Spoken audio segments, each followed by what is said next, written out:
Hi hello నమస్తే welcome to our channel నేను మీ చార్మి పవన్ కళ్యాణ్ తోని విడాకులు ఎప్పుడైతే తీసుకుందో అప్పటి నుంచి ఇప్పటి వరకు పవన్ కళ్యాణ్ అన్న ఇన్ని మాటలు అన్నారో లేదో తెలియదు కానీ రేణు దేశాయిని మాత్రం ప్రతి దానికి కమెంట్స్ చేయడము తను ఏ పోస్ట్ పెట్టినా దాని కింద నెటిజన్స్ అటు బ్యాడ్గా కమెంట్ చేస్తూ ఉంటారు అటు గుడ్గా కూడా కమెంట్ చేస్తూ ఉంటారు.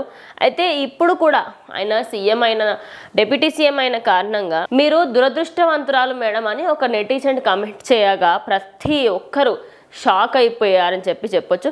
అయితే దానికి సంబంధించి రేణు దేశాయ్ ఇచ్చిన రిప్లై ఏదైతే ఉందో దానికి కూడా చాలామంది ఆబ్వియస్లీ పాజిటివ్గానే కమెంట్ చేశారని చెప్పొచ్చు. అయితే ఫస్ట్ తను ఇచ్చిన రిప్లై ఏంటనే చూద్దాం. దురదృష్టవంతురాలు అనే మాట నన్ను ఎంతగానో బాధిస్తోంది. నా భర్త నన్ను వదిలేసి వేరే పెళ్లి చేసుకుంటే కొంతమంది వ్యక్తులు సంవత్సరాలుగా అలా కమెంట్స్ చేస్తుండడం బాధగా ఉంది. ఆ మాటలను విని విసుగొచ్చింది. నా అదృష్టాన్ని కేవలం ఒక వ్యక్తితోనే ఎందుకు మీరు ముడిపెడుతున్నారు? నా జీవితంలో ఇప్పటి వరకు నాకు దక్కిన ప్రతి విషయాన్ని నేను ఎంతో కృతజ్ఞత కలిగి ఉన్నాను. అలాగే నాకు లేని వాటి గురించి నేను ఎప్పుడూ బాధపడలేదు. విడాకులు తీసుకున్నంత మాత్రాన స్త్రీ పురుషులు దురదృష్టవంతులు కాదని తెలుసుకుంటే చాలు. కేవలం వాళ్ళు వైవాహిక జీవితాన్ని మాత్రమే ముందుకు సాగలేరు అని రేణు దేశాయ్ పోస్ట్ చేసింది. అయితే ఆ పోస్ట్ కింద ఇంకొక అభిమాని పోస్ట్ చేయడము, మనము 2024లో ఉన్నాం, మనము 2024లో ఉన్నాము, ఒక అదృష్టాన్ని అతడు ఆర్ ఆమె విడాకుల కారణంగానో లేదా చనిపోయిన భాగస్వామిత్యంతోనో పోల్చి చెప్పడంతోనే ఇకనైనా ఆపండి. ఇప్పటికైనా సమాజం మారాలి. విడాకులు తీసుకున్న వ్యక్తి ఓ మనిషిగా చూడండి. వారి ప్రతిభ శ్రమ ఆధారంగా గుర్తింపు ఇవ్వండి.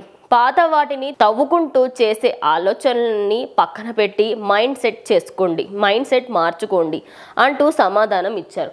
అయితే ఇప్పుడు ప్రజెంట్ ఇటు రేణు దేశాయ్కి అన్న మాట, మీరు దురదృష్టవంతురాలు మేడం అన్న ఆ మాట, దాని కింద తనిచ్చిన కమెంట్ అండ్ తను పెట్టిన దానికి ఇంకొక అభిమాని ఇచ్చిన రిప్లై అవును కరెక్టే. మరి అంటే పవన్ కళ్యాణ్ ఆయనంతటా ఆయన దారి చూసుకున్నప్పుడు ఎప్పుడూ కూడా రేణు దేశాయ్ కమెంట్స్లలో తనకు ఇష్టం లేదు, నేను దాని గురించి మాట్లాడాలనుకోవట్లేదు అని చెప్పినప్పటికీ కూడా ఎందుకు ఇంకా ఆమెను బాధ పెడుతూ ఉంటారనేది ఎవరికి అర్థం కాదు. నిజం చెప్పాలంటే కొంతమంది రేణు దేశాయ్ కమెంట్ రిప్లై ఇస్తుందేమో అని చెప్పేసి కూడా కొంతమంది బ్యాడ్గానే కమెంట్ చేస్తూ ఉంటారు. ఇదేం ఫస్ట్ టైం కాదు. రేణు దేశాయ్కి ముందు నుంచే ఇలాంటి సంఘటనలు ఎన్నో జరుగుతున్నాయి.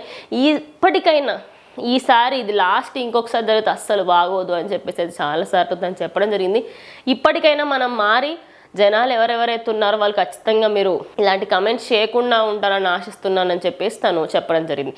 అయితే ఇప్పటి వరకు కూడా ఇదంతా సాఫీగానే జరిగింది. ఇంకొక అబ్బాయి ఎవరైతే ఉన్నాడో ఆయన ఇది మనం 2024లో ఉన్నాము, ఇప్పుడు దీనికి సంబంధించి మనం మైండ్ సెట్ ఏదైతే ఉందో అంత మార్చుకోవాలి అని చెప్పారు. అప్పుడు రియాక్ట్ అయ్యారు జనాలు, నెటిజన్స్ కూడా చాలామంది దానికి సపోర్టివ్గా మాట్లాడడం జరిగింది. అయితే మొత్తంగా చూసుకుంటే ఈ కమెంట్ ప్రజెంట్ సోషల్ మీడియాలో వైరల్గా మారిందని చెప్పొచ్చు. ఇది ఇవాళ వీడియో. ఇంకో వీడియోతో మళ్ళీ కలుస్తాం.